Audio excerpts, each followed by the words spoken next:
How to paste text without formatting in Microsoft Word. In this video, I'll show you how to paste text without formatting in Microsoft Word.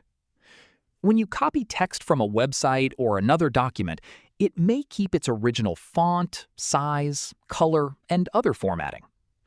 To paste only the text, first copy the content you want.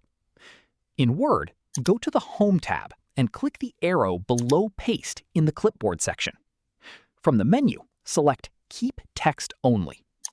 Your text will now be pasted without the original formatting and will automatically match your document.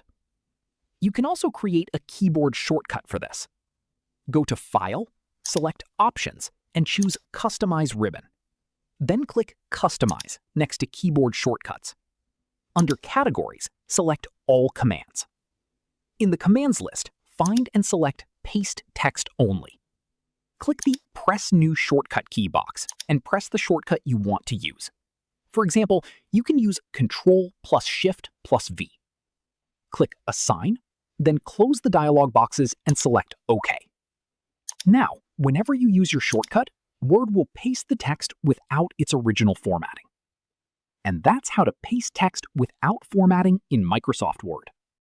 If you found this helpful, click like, share, and subscribe for more such content.